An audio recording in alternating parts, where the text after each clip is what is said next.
ہم تمہارے چہرے کا آسمان کی طرف بار بار اٹھنا دیکھ رہے ہیں تو ضرور ہم تمہیں اس قبلے کی طرف پھیر دیں گے جس میں تمہاری خوشی ہے۔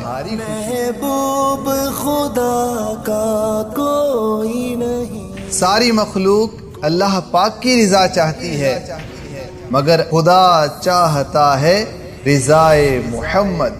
اے ختم رسل مکی مدنی کونین۔ السلام علیکم ورحمۃ اللہ وبرکاتہ۔ ویب سیریز ہے آخری نبی کی شان بازبان قرآن۔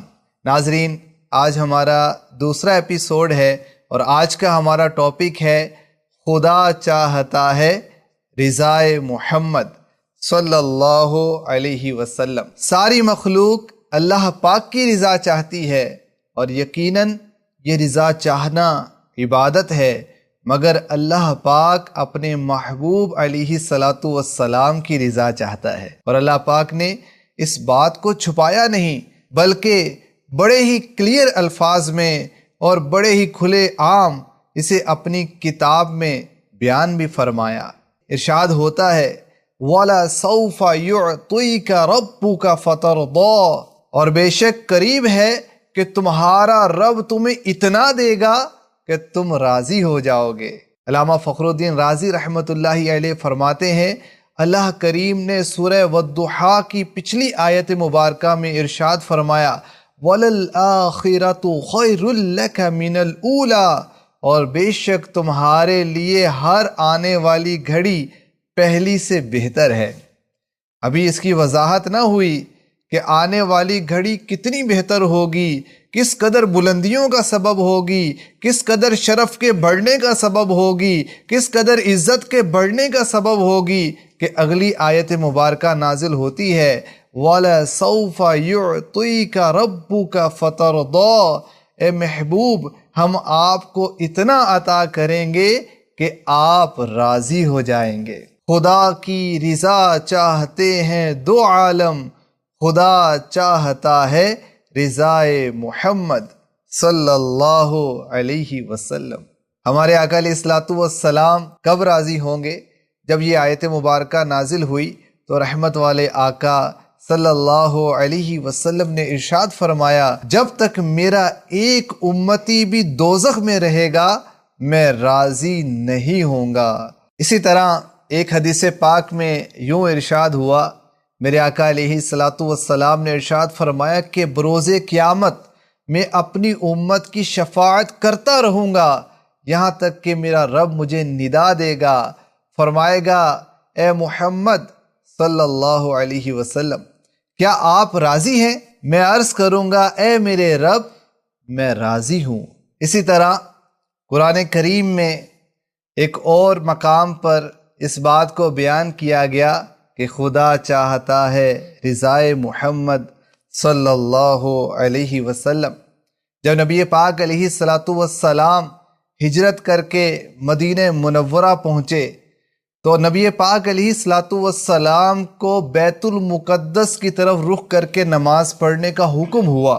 نبی پاک علیہ الصلوۃ والسلام 16 یا 17 مہینے بیت المقدس کی طرف رخ کر کے نماز پڑھتے رہے، مگر تمنا یہ تھی، خواہش یہ تھی کہ خانہ کعبہ کو مسلمانوں کا قبلہ بنا دیا جائے۔ ایک دن نماز کی حالت میں حضور اقدس صلی اللہ علیہ وسلم اس امید میں بار بار آسمان کی طرف نگاہ اٹھا کر دیکھ رہے تھے کہ قبلے کی تبدیلی کا حکم آ جائے، تو اس پر نماز کے دوران آیت کریمہ نازل ہوئی قَدْ نَرَىٰ تَقَلُّبَ وَجْهِكَ فِي السَّمَاءِ فَلَنُوَلِّيَنَّكَ قِبْلَةً تَرْضَاهَا، ہم تمہارے چہرے کا آسمان کی طرف بار بار اٹھنا دیکھ رہے ہیں تو ضرور ہم تمہیں اس قبلے کی طرف پھیر دیں گے جس میں تمہاری خوشی ہے۔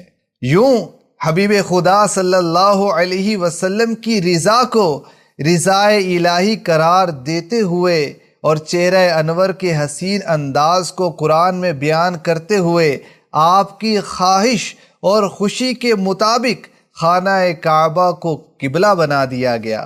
مطلوب ہے سبھی کو رب کی رضا مگر رب کو ہے تو پسند تیری آرزو پسند۔ اللہ پاک نے قرآن کریم میں نبی پاک علیہ الصلاۃ والسلام کے فعل کو کسی آیت میں اپنا فعل قرار دیا، تو کسی آیت میں آپ کی اطاعت کو اپنی اطاعت قرار دیا، کسی آیت میں ان کی بیعت کو اپنی بیعت قرار دیا، کہیں رسول کے مارنے کو اپنا مارنا قرار دیا، اور کہیں ارشاد ہوا کہ نبی کے ہاتھوں پر اللہ کا ہاتھ ہے۔ سورہ طٰہٰ میں جب رب کائنات جل جلالہ نے اپنے حبیب علیہ الصلاۃ والسلام کو تسبیح کرنے کا حکم ارشاد فرمایا، اپنا ذکر کرنے کا حکم ارشاد فرمایا، نماز پڑھنے کا حکم ارشاد فرمایا، تو اس کے آخر میں وجہ بیان فرمائی، ارشاد ہوا لعلک ترضی، اے محبوب یہ حکم اس لیے دیا جا رہا ہے کہ آپ راضی ہو جائیں، کیونکہ علماء فرماتے ہیں کہ نماز میں میرے آقا کی آنکھوں کی ٹھنڈک ہے، تو اللہ تعالیٰ نے آپ کو نماز کا حکم اس لیے نہیں دیا کہ کوئی آپ کی خطا ہے جو بخشی جائے گی، بلکہ اس لیے حکم ارشاد فرمایا کہ آپ علیہ الصلاۃ والسلام راضی ہو جائیں۔ جب منافقین نے مسلمانوں کو راضی کرنے کے لیے جھوٹی قسمیں کھائیں تو اللہ کریم نے سورہ توبہ میں ارشاد فرما دیا واللہ ورسولہ احق ان یرضوہ، اللہ اور اس کا رسول اس کے زیادہ حقدار ہیں کہ انہیں راضی کیا جائے۔ تو اس آیت مبارکہ میں اللہ کریم نے اپنی رضا کو بھی بیان کیا، اپنے محبوب کی رضا کو بیان کیا۔